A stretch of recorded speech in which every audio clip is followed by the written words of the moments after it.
জুলাইয়ে যেখানে হাজার হাজার লোক মারা গেছে সেখানে একজন রামিসার মৃত্যু কিছু না। আপনার এই টাকা দিয়ে কি রামিসা কখনো ফেরত আসবে? জুলাই আসলে একটা দোকান। যেখানে জুলাই আছে সেখানে ৭১ কিছু না। এদের একটা মৃত্যু সঠিক নয়। যেখানে রামিসার বাবা কাঁদতে কাঁদতে ভদ্রলোকের চোখের পানি শুকিয়ে গেছে, তিনি বিচার চান না, সেখানে সেই পাথর হৃদয়ের বাবাকে জামাতের আমির গিয়ে টাকা পয়সা দিচ্ছে, ব্যাংকের চেক বই দিচ্ছে। আরে আপনার এই টাকা দিয়ে কি রামিসা কখনো ফেরত আসবে? আসবে না। কোথায় আপনি বিচার চাইবেন তা না করে আপনি রামিসার বাবাকে সান্ত্বনার জায়গায় টাকা দিয়ে আসেন। টাকা দিয়ে কি কখনো বেদনা কিনা যায়? টাকা দিলে কি রামিসা ফেরত আসবে? সে টাকা দিতে গেছে জামাতের আমির। এর আগেও আমরা এই লোকটাকে নির্বুদ্ধের মতো অনেকগুলো কাজ করতে গিয়েছি। যেমন একটা যে স্কুলে বিমান যখন ধসে পড়লো, স্কুলটা যখন ছিন্ন ভিন্ন হয়ে গেল, তখন সে ওই স্কুলে মানে ওখানে গিয়েছিল সংবাদ সম্মেলন করতে। এই যে জামাতের আমিরদের এবং জামাতের নেতাদের যে কোনো আক্কল জ্ঞান নাই, তারা প্রতিনিয়ত এগুলো প্রমাণ করে। এবং সোহেল কিন্তু এই দাড়িপাল্লার ভোটের মানে পক্ষে কথা বলেছিল। দাড়িপাল্লার ভোটের জন্য সে অনেক ক্যাম্পেইন করেছিল।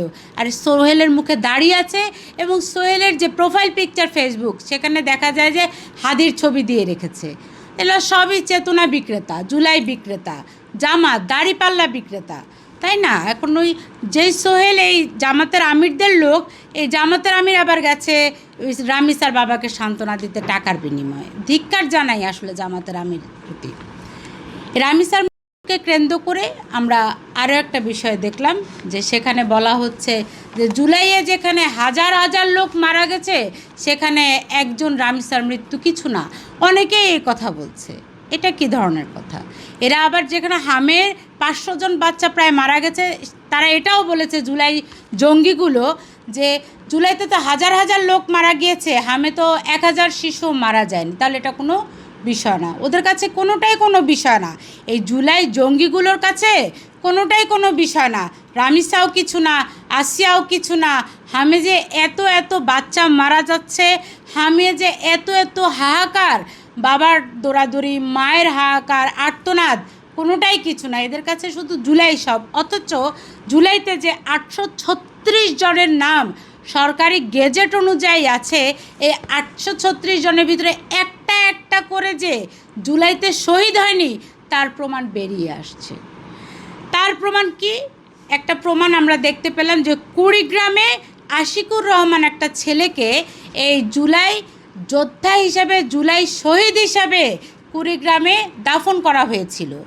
অথচ এই আশিকুর রহমান ছিল ব্রেন টিউমারের রোগী। এই ব্রেন টিউমারের মাথায় প্রচণ্ড বেদনা নিয়ে সে মারা যাওয়ার পরে টাকা পয়সা দিয়ে তাকে জুলাই শহীদ বানিয়ে কুড়িগ্রামে তার দাফন করা হয়েছে। এবং আশিকুর রহমানের বাবা মাকে ৩০ লক্ষ টাকা দেওয়া হয়েছে। আপনার টাকা, আমার টাকা, আমাদের সবার টাকা এ আশিকুর রহমান বাবা মার পেটে চলে গেছে।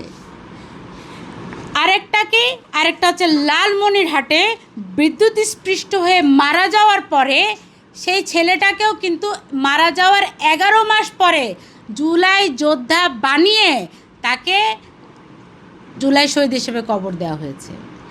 তার মানে ৮৩৬ জন যে সরকারি গেজেটে এরা দেখিয়েছে।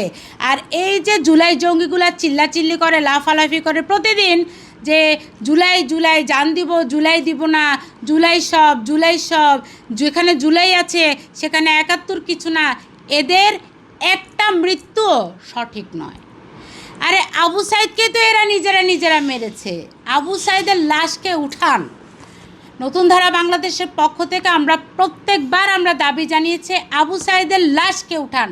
এরা বলে যে আমাকে গ্রেফতার করতে, নতুন ধারা বাংলাদেশের সিনিয়র ভাইস চেয়ারম্যান শান্তা ফারজানাকে গ্রেফতার করতে, যে আবু সাইদকে জঙ্গি বলার অপরাধে। আমি বলবো গ্রেফতার যদি করতে হয় প্রথমে আবু সাইদের বাবাকে গ্রেফতার করবেন, তারপর আবু সাইদের মাকে গ্রেফতার করবেন, তারপর আমাকে গ্রেফতার করবেন। কারণ আবু সাইদের মৃত্যুর পরে আবু সাইদের বাবা এক কথা বলেছে, আবু সাইদের মা এক কথা বলেছে। এরা একজন বলেছে যে তাদের ছেলের মাথার পিছনে গর্ত ছিল, একথা তো শান্তা ফারজানা বলেনি। আমি কি আর রংপুরে সে এলাকায় ছিলাম? তার বাবা মাই বলেছে।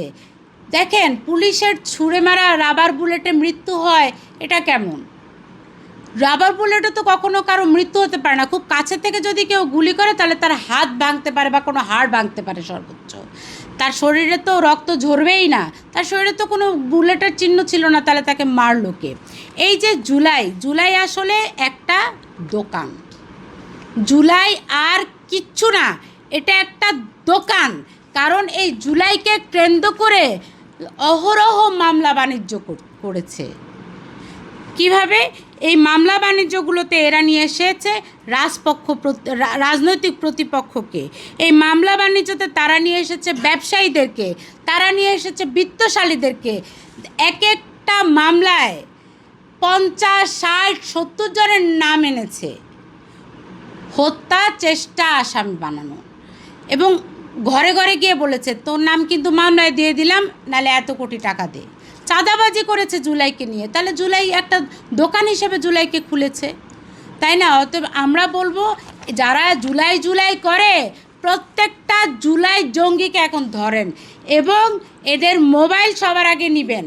মোবাইলটাকে এই ফরেন্সিক রিপোর্টে বের করবেন যে এই মোবাইল দিয়ে এরা কার সাথে যোগাযোগ করে, আদ্যপান্ত সব বের করেন।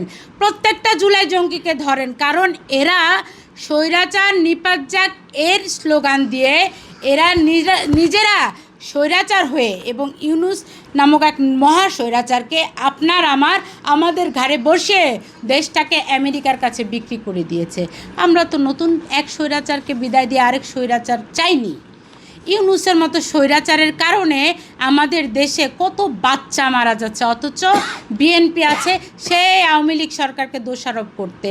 আরে তাহলে যে ইউনিসেফ থেকে যে বলল ইউনিসেফের রিপোর্টটা কি মিথ্যা? ইউনিসেফ থেকে তো তারা সংবাদ সম্মেলন করে বলছে যে 24-এ তারা আমাদের বাংলাদেশকে বলেছে যে হামের টিকা নিতে, 25-এ বলেছে, বারবার তারা সতর্কবাণী করেছে, আমাদের দেশ থেকে শুনেনি। 26-এ পর্যন্ত সতর্কবাণী পাঠিয়েছে, আমাদের দেশ থেকে শুনেনি।